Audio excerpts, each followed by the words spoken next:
You're listening to the Everything Jewish 10 Minutes at a Time podcast, where you'll learn about every Jewish topic imaginable in about 10 minutes. Okay, quick disclaimer before we dive in. My Hebrew pronunciation is not exactly Grammy Award level.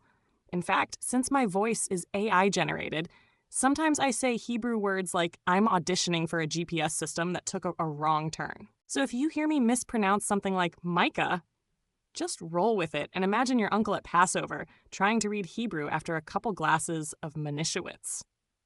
Today's topic is the Book of Micah.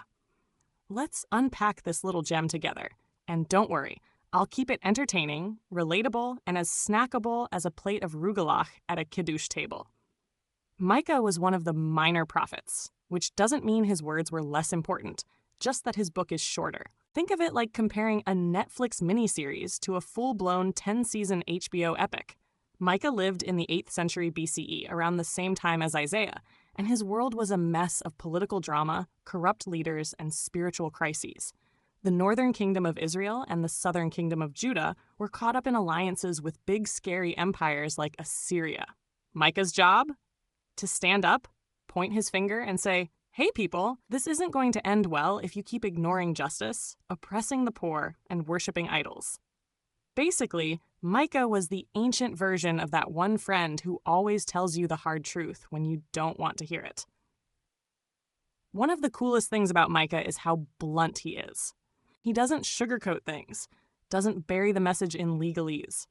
He tells the people straight up, you've abandoned God, you've corrupted the system, and if you don't straighten out, disaster is coming. Imagine Micah with a Twitter account. He'd be trending constantly, dropping truth bombs in 280 characters or less. But Micah's not all doom and gloom.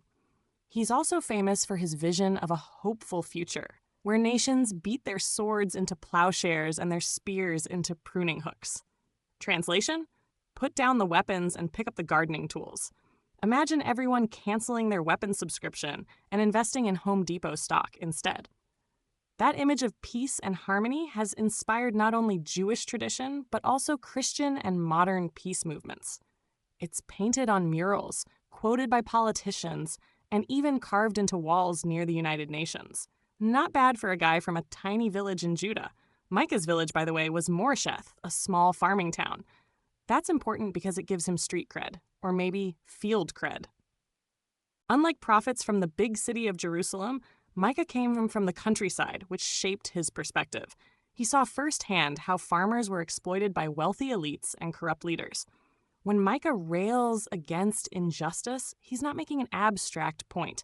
He's talking about neighbors losing their land, families pushed into poverty, and judges taking bribes.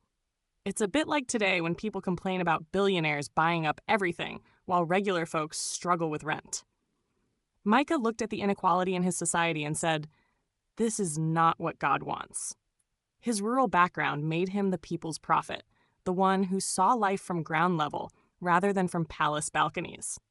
That down-to-earth perspective is part of why his words still hit home. Now, Micah isn't shy about calling out the religious establishment either. He criticizes priests and prophets who are basically running pay-to-pray schemes. If you had enough money, they'd give you a nice prophecy about peace and blessing. If you were broke, suddenly God's not picking up the phone. Micah saw this and said, "Nope, this is fake religion, and it stinks." He's kind of like the guy who stands outside a shady megachurch saying, "They're just selling you a spiritual pyramid scheme." For Micah, religion wasn't about fancy rituals or buying off God with sacrifices. It was about how you treated people, especially the vulnerable. His most famous line sums it up perfectly. What does the Lord require of you? To do justice, love kindness, and walk humbly with your God. That verse is the biblical equivalent of a 3-point TED Talk, simple enough to tweet, but deep enough to live by. That famous verse deserves its own spotlight because it's one of the greatest hits in all of Jewish teaching. Do justice, love kindness, and walk humbly with your God. Notice how it's not about complicated temple rituals. It's not about memorizing 600 laws. It's not even about dietary rules. It's about how you live in the world every day. Do you treat people fairly? Do you show kindness not just when it's convenient, but as a core value?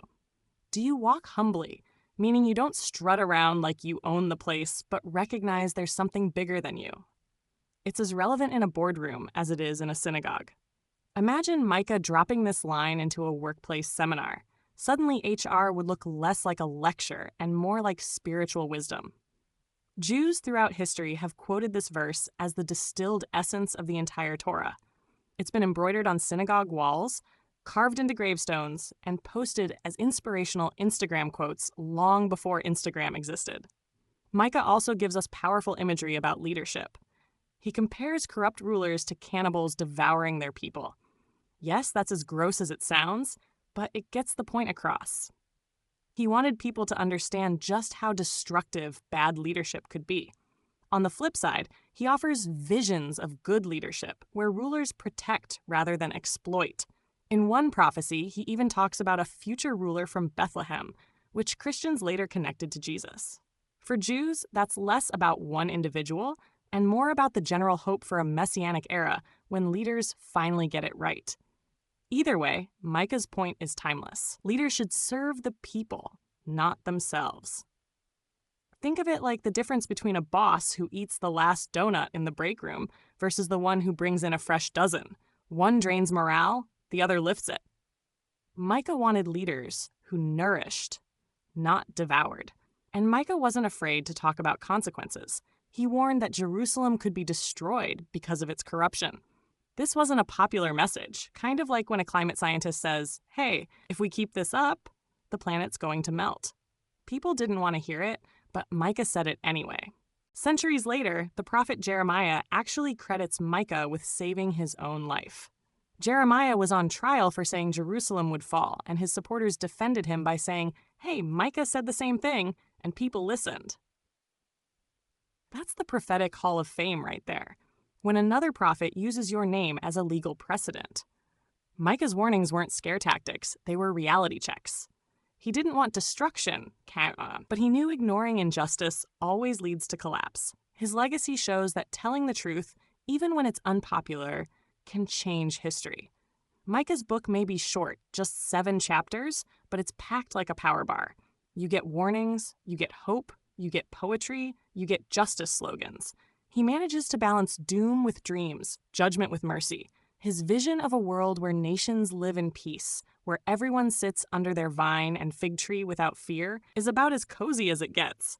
George Washington even quoted that line about vine and fig tree in his letters, showing how Micah's words inspired America's founders too. Think about that. A small-town prophet from ancient Judah ends up shaping the rhetoric of presidents centuries later. That's a serious ripple effect. And for Jews today, Micah still challenges us. Are we living with justice? Are we showing kindness? Are we walking humbly? It's not about being perfect, but about aiming our lives in the right direction. Micah's words remind us that religion is not about theory. It's about practice. So let's land the plane with this thought. Micah isn't just a dusty name on a Bible shelf. He's that friend who reminds you to check your priorities, the one who calls you out when you're acting selfish, but also the one who dreams big with you about a better future. His short book packs a punch because it's all about the essentials: justice, kindness, humility, peace. No complicated formulas, no secret handshakes. Just live decently, care about others, and remember you're not the center of the universe. If the prophets were like a band, Micah would be the drummer. Keeps the beat steady, doesn't hog the spotlight, but without him, the whole thing falls apart. And that wraps up our episode on Micah. Thanks for listening, and if you enjoyed this, forward it to a friend who might like it, or leave a positive review so others can find the podcast. See you next time.